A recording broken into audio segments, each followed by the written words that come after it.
Hello there, welcome to Freedom for Youth Ministries. Today we're going to continue the Way I'm Wired series with Lesson 2, Rethinking Your Motives, Relationships, and Use of Time. This lesson is very relevant at the moment, so I hope you all find something very useful and interesting in our time together. We're going to be talking about how we can rethink our motives, that is, our reasons for doing something, especially ones that are hidden or not obvious, our relationships, which are the way in which two or more people or groups act or behave toward each other, and our use of time, which is what you do throughout the day, be it school, work, play, etc., all of which affect our day-to-day living and remarkable life situation. This week's memory verse is Proverbs 16:2. People may be pure in their own eyes, but the Lord examines their motives. Now, many of us have pet peeves, those things that bug us or drive us crazy, like a fingernail being dragged across a chalkboard,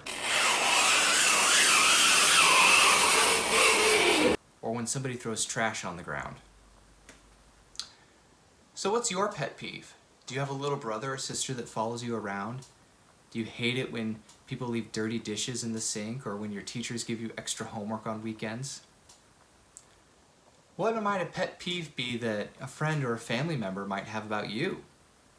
Do you leave your clothes on the floor? Do you chew with your mouth open? This lesson is going to focus on 3 things that surely must be some of God's pet peeves: wrong motives, wrong relationships, and wrong uses of time. Do you think your motives, relationships, and the way you spend your time describes you as a person? How so? What motivates you to do what you do? Do you gossip about someone that has wronged you? Do you want every guy or girl to have feelings for you or want to date you? Do you spend all of your time thinking about how you look or what you wear? Think to yourself, what determines your motives? What are your relationships like? And how do you spend your time?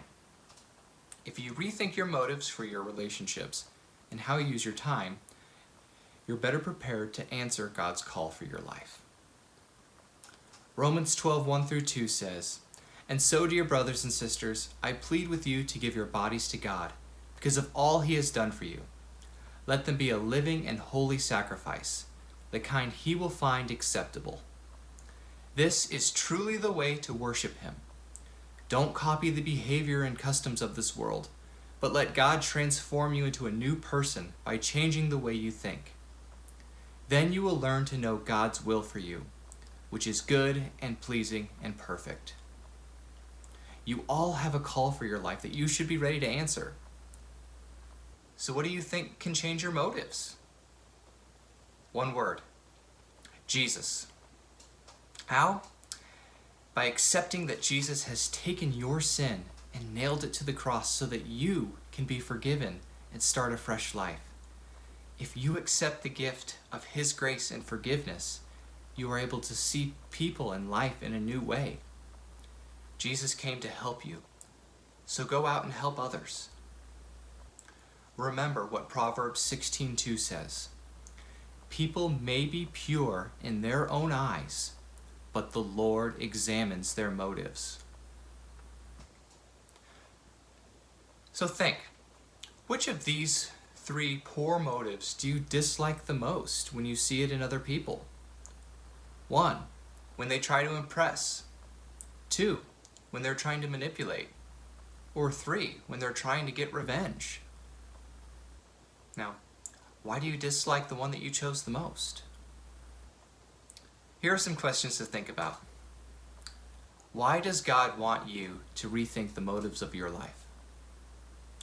What are some of the motives for your actions?